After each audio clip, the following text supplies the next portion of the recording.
After the conference, Amit, who was very close to Yariv and deeply affected by the incident, went to see Prime Minister Eshkol and received permission to have Kukurs eliminated. Kukurs had killed Jews for sport. He had gunned them down on city streets after telling them to run for their lives. He had locked Jews in synagogues he then set on fire, drinking whiskey as he listened to the screams. Holocaust survivors called him the Butcher of Riga, and his name came up frequently at Nuremberg war crimes trials as directly involved in the murder of some 15,000 Jews and indirectly in the killing of 20,000 more. But after the war, he had managed to escape and find refuge in Brazil, where he developed a tourism business, surrounding himself with security guards for fear that the same fate that befell Eichmann would befall him. Yakov Midad, a Caesarea operative who spoke Spanish and German, posed as an Austrian businessman seeking openings in the tourism industry in South America and managed to persuade Kukurs to go to Uruguay to meet a group of developers at a luxurious mansion outside of Montevideo. Montevideo. You know, Mount Video. At the mansion, 3 assassins would lie in wait. The plan was for Midad to enter first, followed by Kukurs. One of the assassins would shove him inside and close the door behind him.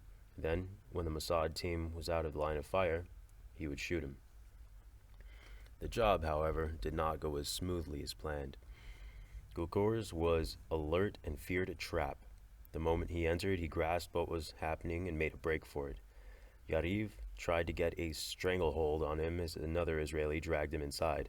The fact that Kukurs was frightened to death, said Midad, and had lived in dread of this moment for 20 years gave him superhuman strength. He managed to knock the guy down. He grabbed the doorknob, and had it not been for the 3 of us, including me, holding the door shut, he would have been able to get out. Kukurs bit hard into one of Yariv's fingers, cutting off the tip which remained in his mouth. Yariv screamed in pain and had to loosen his grip on Kukurs' neck.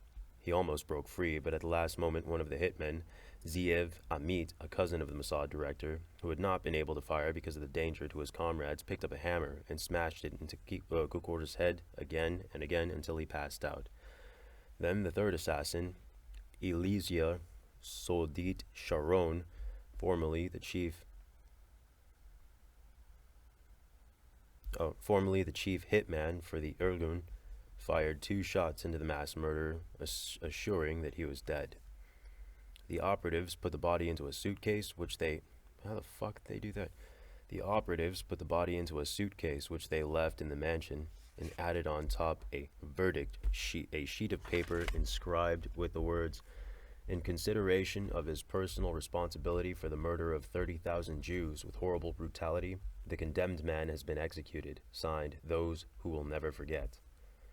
Inside the Mossad, the operation was officially deemed a success. But the truth was that the unprofessional implementation could easily have led to disaster. Either way, Yariv was left with half a finger. The man who had crushed Kukurs' head with a hammer, Ziev Amit, suffered from horrific nightmares for the rest of his life, haunted by the trauma of the murder. What's he even doing on that team?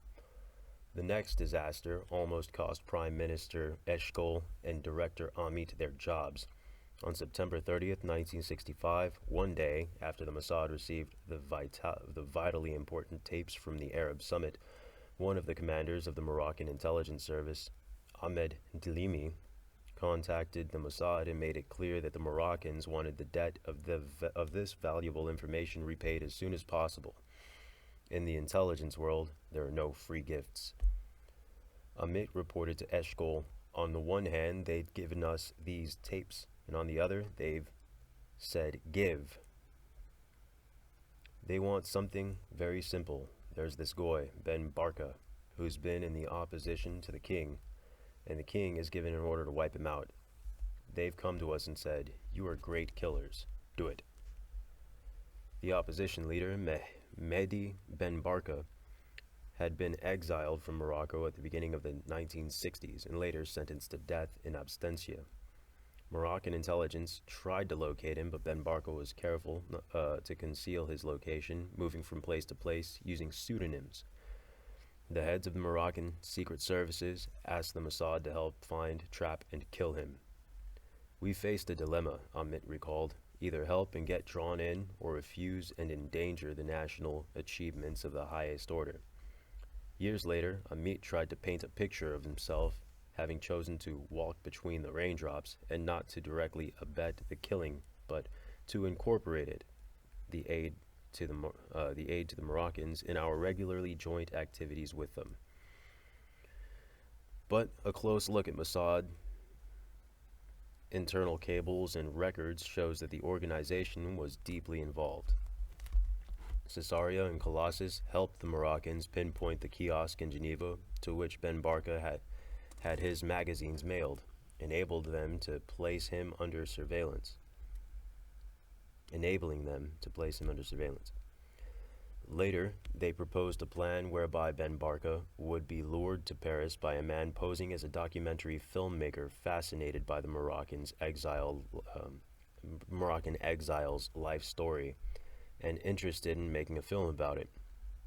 The Mossad supplied the Moroccans with safe houses in Paris, vehicles, fake passports, and 2 different kinds of poison which would kill him, as well as shovels and something to disguise the traces. When Ben Barka came to Paris on October 29, 1965, the Moroccans kidnapped him with the help of corrupt French police officers. He was taken to an empty Mossad safe house where the Moroccans began brutally interrogating him. He died not long afterward from asphyxiation after reportedly being submerged in a bath of filthy water. Mossad operatives were not involved or present when the killings took place, but they took it upon themselves to handle the corpse, a joint team from Caesarea and Colossus removing it to the nearby Germain forest. They dug a deep hole in the ground and buried the body, after which they scattered chemical powder, which was designed to consume the body, and it's particularly active when it comes into contact with water. Heavy rain fell almost immediately, so there was probably not much left of Ben Barka's body shortly afterward. What was left, according to some of the Israelis involved, was moved again, and today lies beneath the road to the recently constructed ultra-modern Louis Vuitton Foundation, or even under the building itself. Amit had promised Eshkol, "I won't take any steps without telling you," but then told him about only part of the truth, and only after the fact. On November 25th, 1965, Amit told Eshkol, "Everything is fine." In truth, however, everything was not fine. The fact that Ben Barka had disappeared in Paris and the heads of Moroccan intelligence and French mercenaries were involved exploded into the French media with a great bang, and stayed in the headlines for a long time. President Charles de Gaulle disbanded his intelligence services and prosecuted some of those involved. When King Hassan refused to hand over the heads of his spy agencies to stand trial, de Gaulle angrily cut off diplomatic relations with Morocco. The fallout from the operation had lasted for decades and left a dark shadow on relations between Morocco and France, where there is still an investigating magistrate in charge of the case. The probes raised suspicions against Mossad personnel as well, and all those involved left Paris in a hurry. For many years, they remained at risk of facing trial. Isser Harel was serving at the time as Eshkol's advisor on intelligence. Bitter and frustrated over the way he had been ousted from the directorship of the Mossad, and envious of the successful Al-Meet, who I'm going to say here did all the exact same shit he was planning to do anyway, like Napoleon from fucking Animal Farm. Harel got hold of the pertinent documents on Ben Barka affair and went to war against Amit.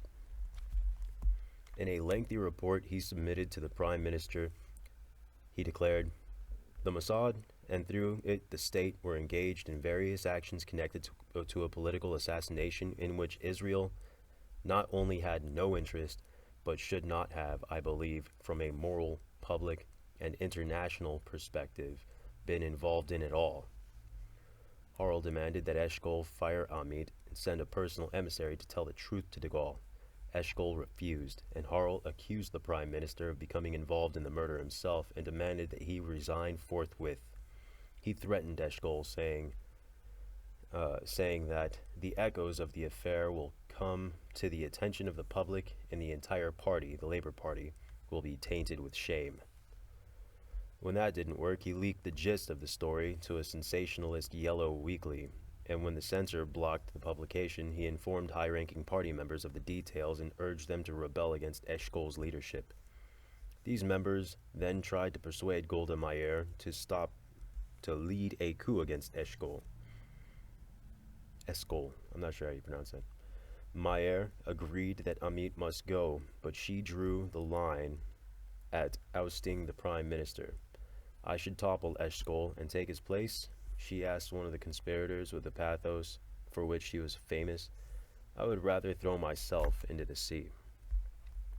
When Harel's vitriolic attacks did not subdue, Eshkol and Amit decided to fight back, combining extortion with counter-extortion. Combating extortion with counter-extortion. Amit told his close associates Harel will not drop the subject of his own accord unless it is hinted to him that in his past there is enough material to undermine his claim that he is the moral guardian of the Mossad. And indeed, there was enough material. Amit had Alexander Yisrael's file brought back up from the archives. Yisrael was a naval officer who had sold secrets to Egypt in 1954 and then was abducted with the intent of bringing him to trial, though he died in transit of an overdose of sedatives. Harel had ordered his body to be thrown into the sea and for his family to be told he'd settled in South America. Amit gave Yisrael's file to a veteran of the Mossad who despised Harel, was friendly with Amit, and knew about the affair. That person summoned Harel for a meeting. What do you think would happen if this affair became public? He asked Harel. That's how you pronounce that. Don't you think such a serious matter would require a thorough examination and an intense investigation? Of course, we will try to keep this story quiet, but we are not the only ones who know it, and it's outrageous what comes to the attention of journalists these days. Harel understood the situation. Shortly afterward, he resigned. For Amit, the main lesson of the affair was that we must never get involved in carrying out sensitive tasks of others in which we do not have a direct interest, especially not assassinations. We must kill someone only if he is threatening Israel's interests, and the execution only blue and white, a reference to the colors of Israeli flag, by which he meant only by Israelis.